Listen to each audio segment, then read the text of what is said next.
Good morning, Saki. We're very happy to have you here with us this morning. Thank you Thank for being you. Good here. morning to you, Gulbadan, and to all of you here. Taj and Guyana are on retreat, and they've asked me they've offered me the honor of guiding this session. So I'm glad to be with you. We're going to continue the exploration that we've been engaged in for some weeks now that has centered around this sense of attuning to the infinite while harmonizing with the conditions of everyday life.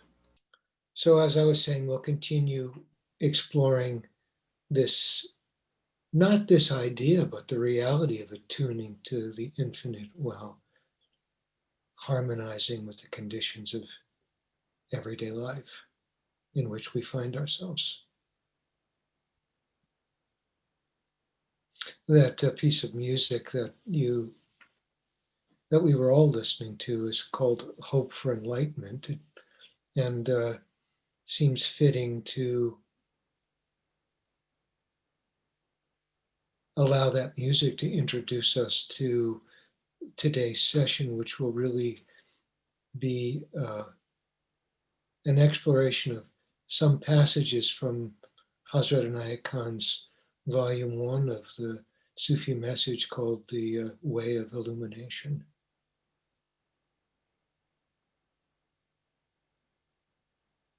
And so we're going to take up what he considers to be an essential dimension of that way, if you will, which is the breath itself.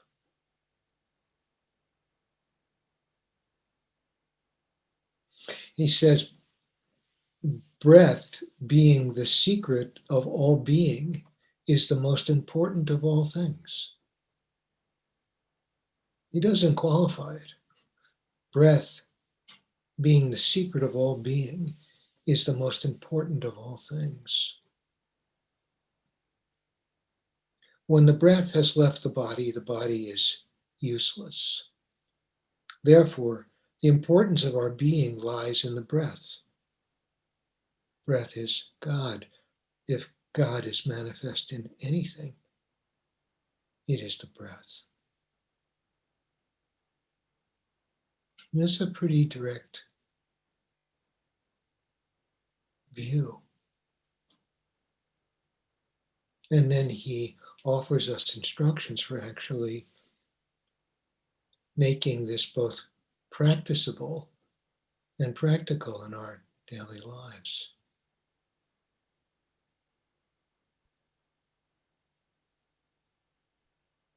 From the everyday to the infinite, non-separated, seamless. So let's begin by taking a moment to, if you are able to sit upright, to allow the body itself to express a sense of dignity through your posture without it being rigid or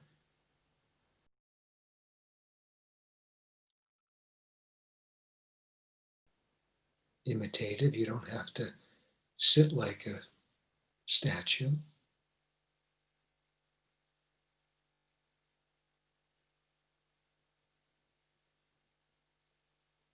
And allow your attention to turn toward the breath itself, not to the thought of breathing, but to the actual feeling of breathing as it makes itself known in the body. The breath can be felt subtly, perhaps, maybe in the belly or the chest or the tip of the nostrils, or as a sense of circulation.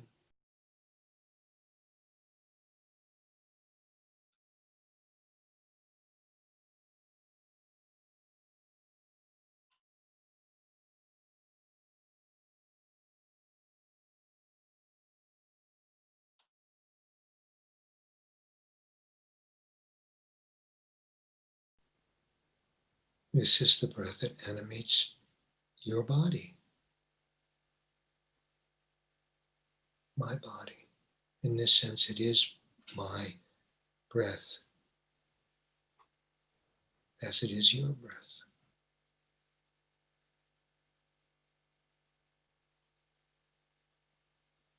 And one dimension of that is respiration.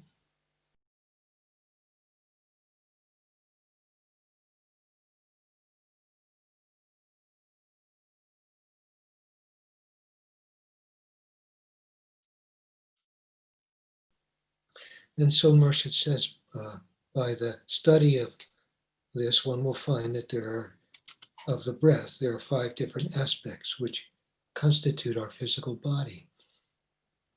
The mystics conveniently call it earth, water, fire, air, and ether. But these must not be compared with the scientific terms.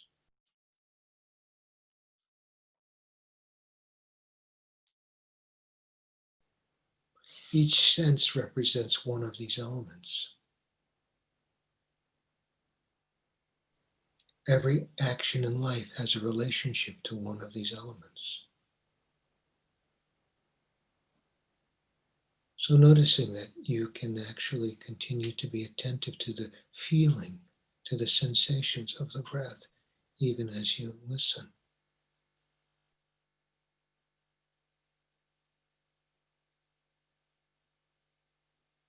This study of the mechanism, here he means the body, will make a person understand that something which he always calls herself or himself is nothing but a mechanism. And he doesn't mean that in a kind of impoverishing way. It's a beautiful mechanism. We wouldn't be here today together without it. And that mechanism is made up of those 5 elements.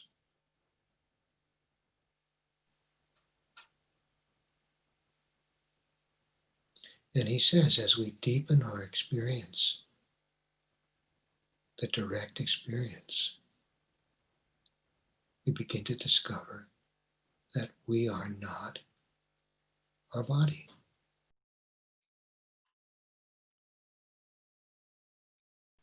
Or at least not exclusively. We certainly have been given the gift of this instrument.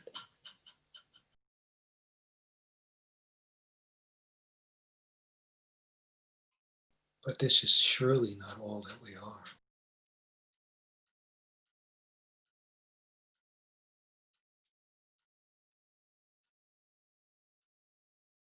Perhaps he says there's only 1 in a million people who really clearly realizes, in quotes, my body is my instrument.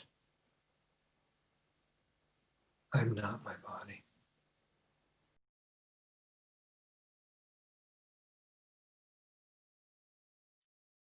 And yet it can be known and felt.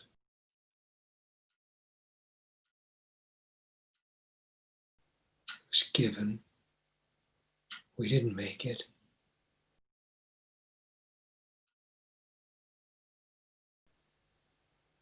But we can care for it and we can become attentive to it.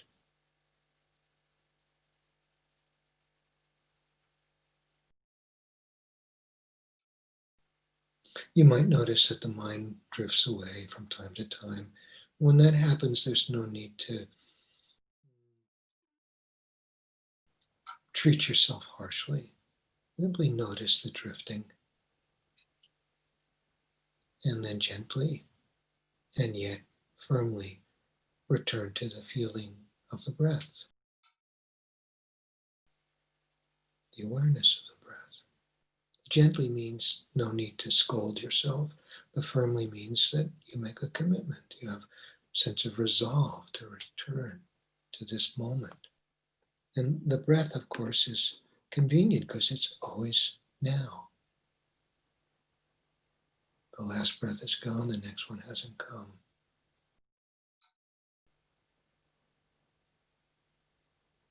So it helps us be present.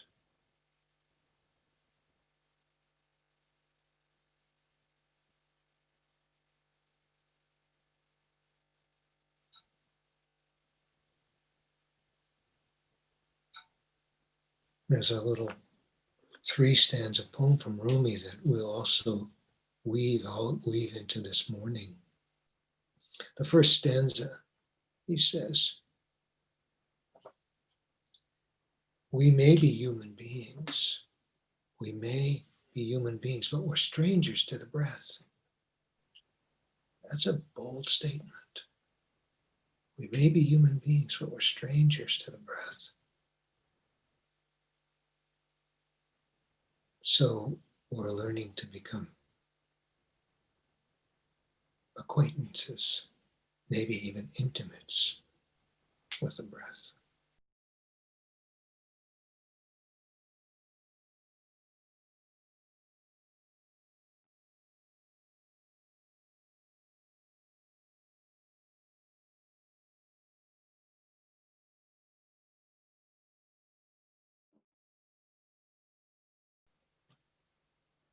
And let's go on. So then there's this dimension of the breath that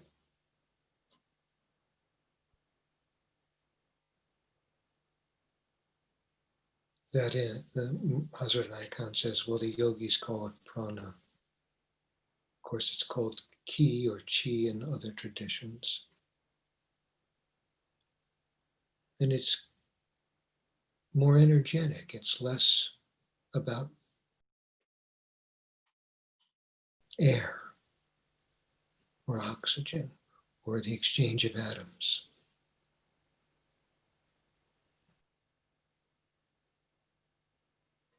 And we all have moments of noticing this energetic quality of the breath, this more subtle dimension of breathing or of breath.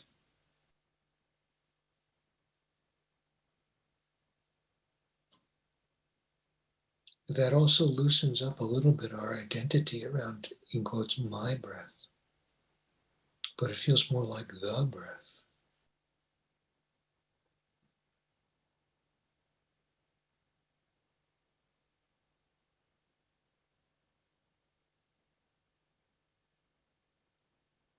And you don't have to make anything happen. You don't have to try and find it or improve it. Sometimes people say they feel lighter or more transparent or that the breath becomes so fine it's hard to actually find or feel.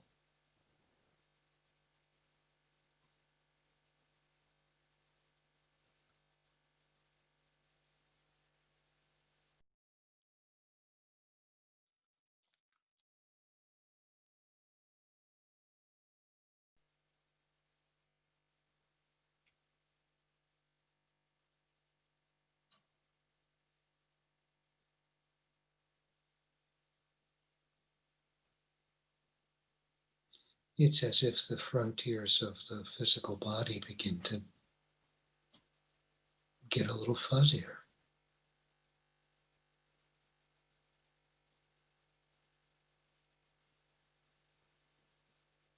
That the boundaries begin to slip. So can you sit here breathing or aware of the breath, this energetic dimension, as if there are no walls in the room in which you're sitting.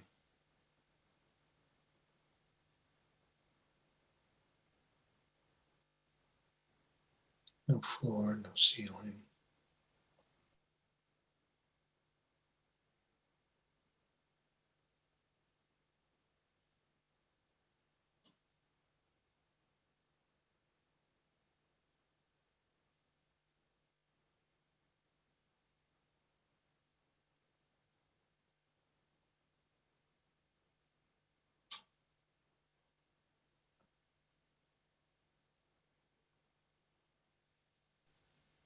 And Hazrat Icon goes on to say, and then there comes the next stage of knowing oneself, and that is to explore what one calls the mind. By a minute study of the mind, one will find that different qualities such as reason, memory, thought, feeling, and the ego, all these 5 things constitute the mind.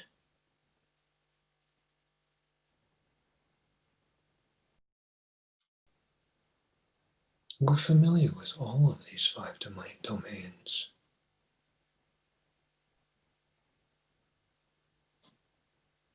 But rather than purely conceptually, we can know them right now. Reason, memory, thought, feeling, and the ego. One will find that there is a surface and there is a depth. The depth of the mind is the heart. The surface of the heart is the mind.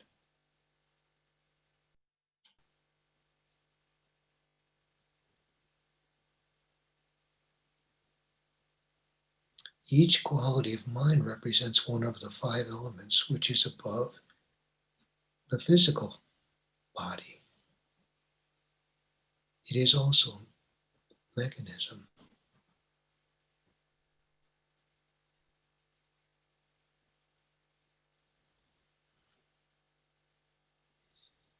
The knowledge of this makes one think, I am neither my body nor am I my mind.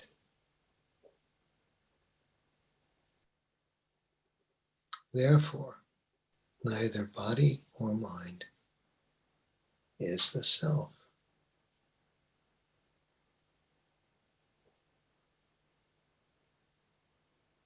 And yet, they are here. You have hands and feet and a chest and legs and arms and head and reason and thought and memory and feeling and ego.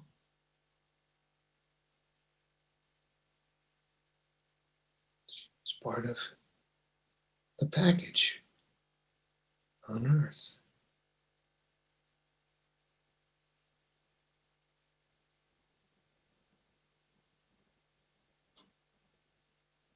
So it's easy to get caught up and think that's all there is. That's what I am.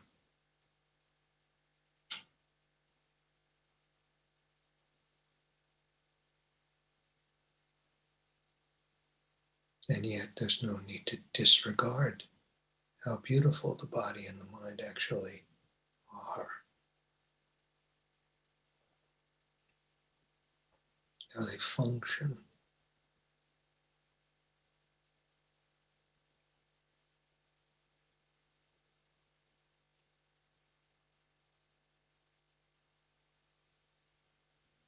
So here's the second stanza from that Rumi poem. Remember, the first stanza was, we may be human beings, but we're strangers to the breath.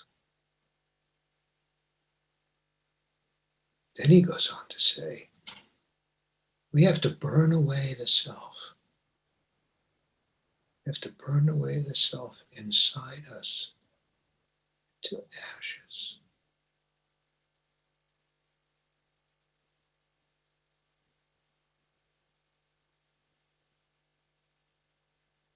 The idea of this limited, constrained, narrow sense of self.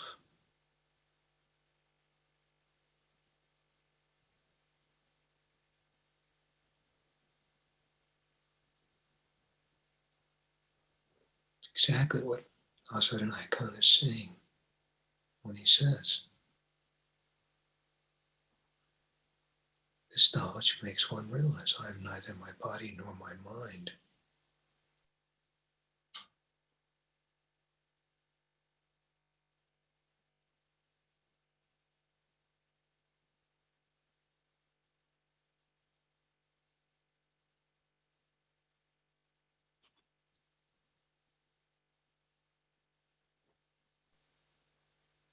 And then, of course, he continues.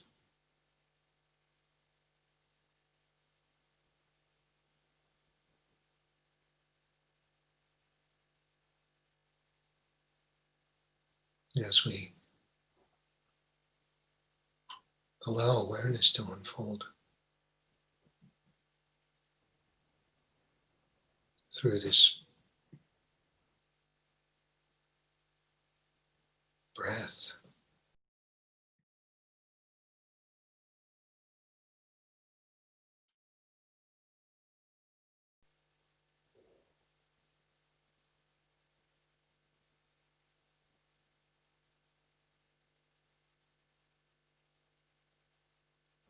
we may discover a vastness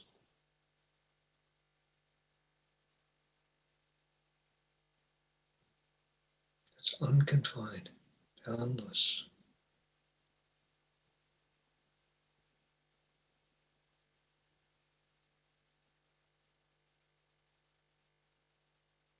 So here we are, we're both harmonizing with the conditions of a body and a mind,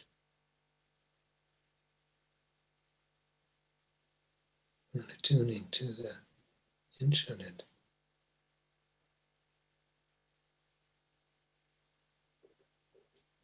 Asur goes on to say, breath in its highest reach spreads all over. Breath is a chain which links the infinite with with manifestation.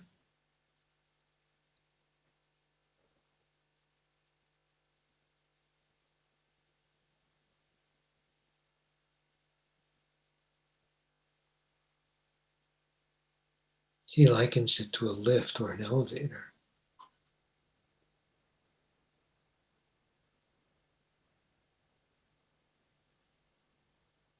In other words, it might be called a lift, an elevator in which the infinite descends to earth in order to experience life.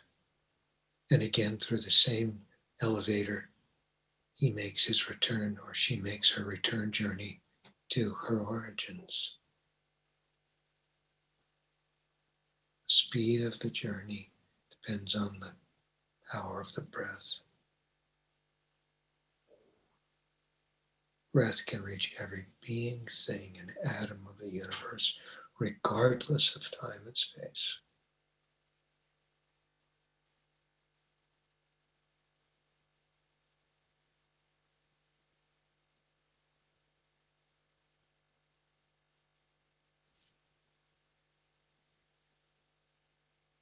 The width of the breath connects us to the whole universe.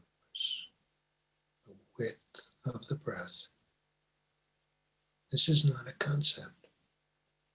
Right now, notice you can ride the breath.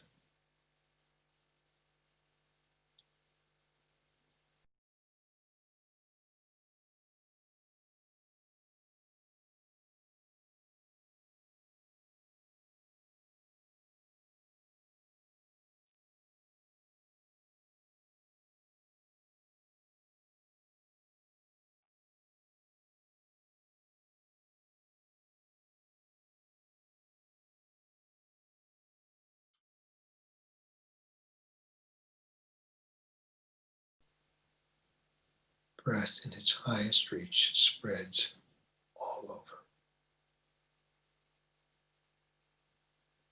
Breath is the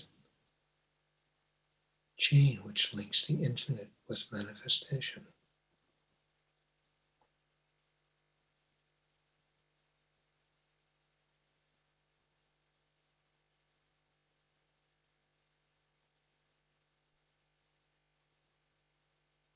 The infinite's right here. It's not somewhere else.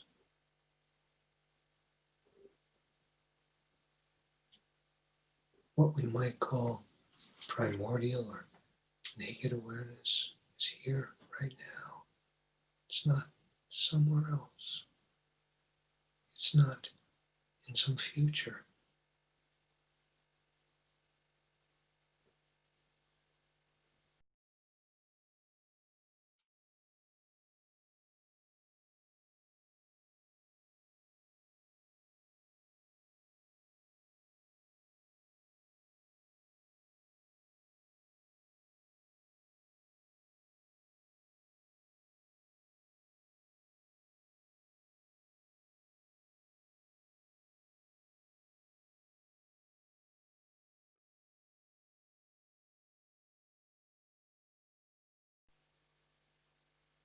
So here's the last stanza of that poem by Rumi, and then I'll recite the whole piece.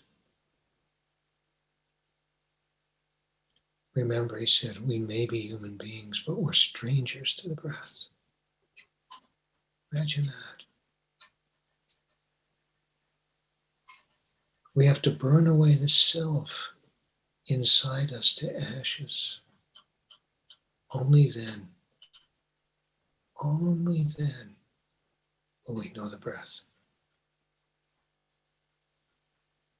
Only then will we know the breath.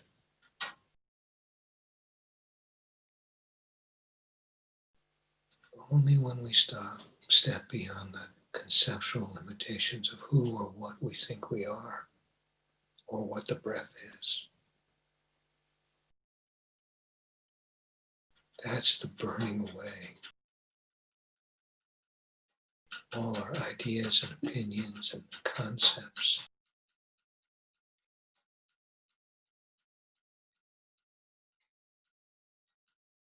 We allow ourselves to be carried.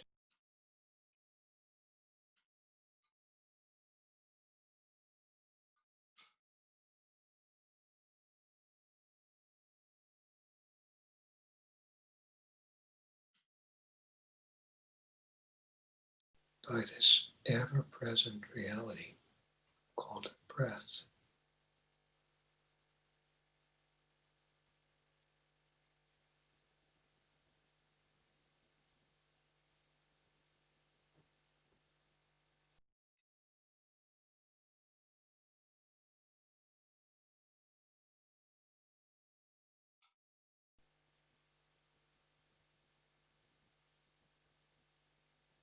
It's always with us. It's right here, right now.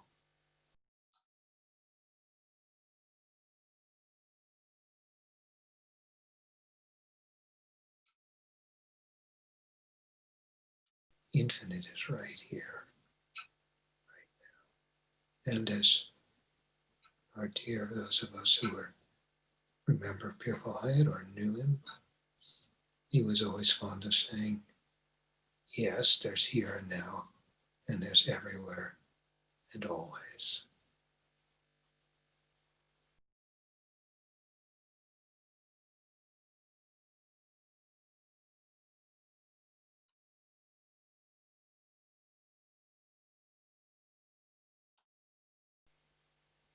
And they exist together, not separate.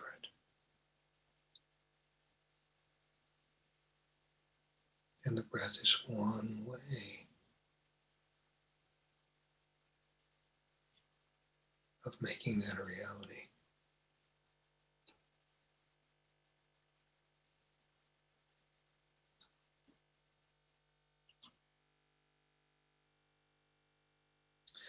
So our time has come to an end. Thank you all for being here. It's a real honor to be with you, and I'm going to scroll through and take a look at all of your beautiful faces.